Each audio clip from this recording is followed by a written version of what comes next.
We are a group of high school students that are in Miss Rushing's B2 class, and we have been assigned to look at energy alternatives for the city of Carmel. As a group, we researched all the alternative energy sources to coal. From fossil fuels to clean energy, we found there were many potential options that were efficient or could possibly save money, but not many could do both, or so we thought.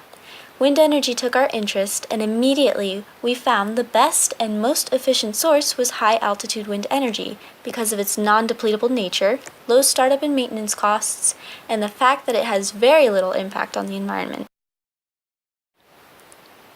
First, you may ask, what exactly is this high-altitude wind energy you speak of? High-altitude wind energy is harnessing the energy of, well, high-altitude winds. Those are the winds blowing 2,000 feet above our heads at speeds 5 to 8 times those near the surface. In order to harness these winds, you either have to build insanely tall wind turbines, or you can just float generators up there with proven aerospace technology, balloons. Or more specifically, the Alteros Buoyant Airborne Turbine, or BAT for short. It is the pioneer to high-altitude wind energy generation. One of our group members noticed them in a TV documentary a while back and called upon the memory when assigned this project. The BAT works by floating in the air in large helium-filled cylindrical balloon, using its fins to passively point towards the wind and letting the wind push the blades of the turbine. This gives the potential to generate electricity. The spinning blades then turn a wire coil in a generator, which generates a nice current of electricity. This is then sent down to the earth via conductive cables where it can be used.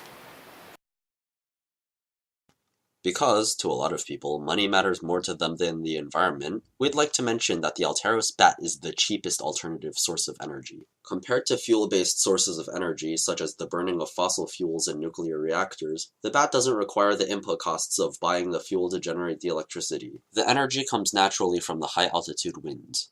Also, compared to literally every other energy source, initial costs are much reduced because there's no need to build permanent infrastructure to facilitate the generation of energy. Unlike traditional wind turbines and hydroelectric dams, the bat doesn't need any heavy machinery to set up a large tower with a concrete base, or anything like that. Unlike solar panels, the bat doesn't need a DC to AC conversion system. It also doesn't require expensive materials for manufacture.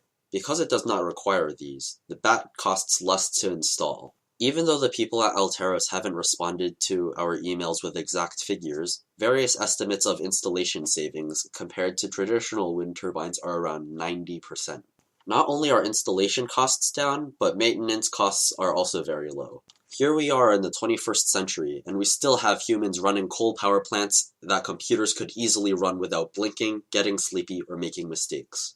The Alteros bat sees this as well, and because reducing the required maintenance crews also reduces costs, utilizing computers is a plus in terms of affordability. Computers would analyze conditions in the balloon and would automatically do things flawlessly without human intervention. Due to the cost reduction in both the installation and the maintenance of the bat, the utilization of high-altitude wind is superior to all else.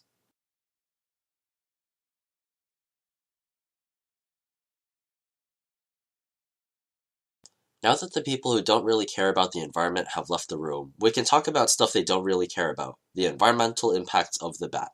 However, they won't really have much to worry about because the bat doesn't really harm the environment in any way. As addressed before, the bat doesn't require any fuel to burn or process to generate the electricity it provides. In other sources of energy that use them, the waste products of fuels are very damaging to the environment. When we burn coal here in Indiana, the coal gives off smoke, ash, and other impurities such as sulfur and mercury, all of which are bad for the environment. Nuclear reactors generate radioactive waste that is carcinogenic. Because the bat doesn't use fuel to produce electricity, these environmental damages can be avoided. Other sources of energy also don't require fuel, but they still damage the environment. In building things like traditional wind turbines and dams for hydroelectric power, ecosystems are greatly disturbed by construction, possibly endangering or driving certain species to extinction.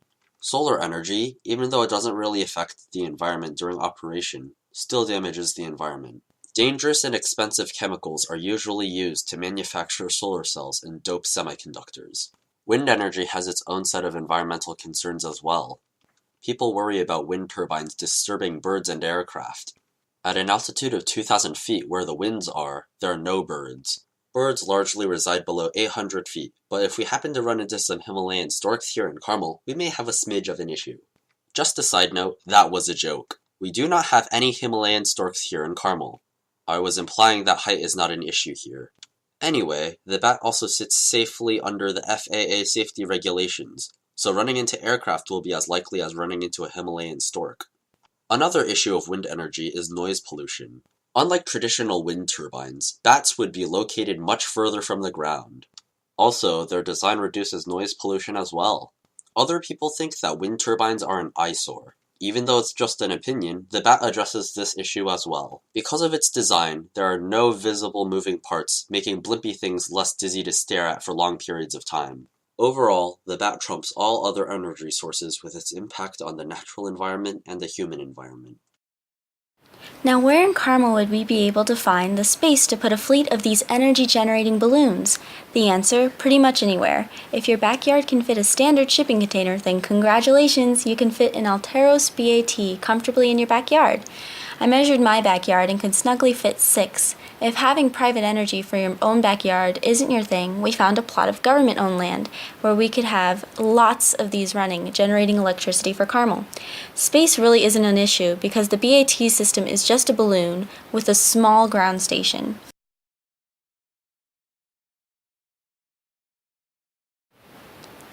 After analyzing the facts, high-altitude wind is clearly superior to all existing energy sources both economically and environmentally. With both low startup and maintenance costs, the user of the BATs will save a lot of money. Also, because of their design and location high in the sky, BATs do not disturb fragile ecosystems with impurities or pollution, leaving us with a source of energy with almost no downsides. Not to mention they look super cool.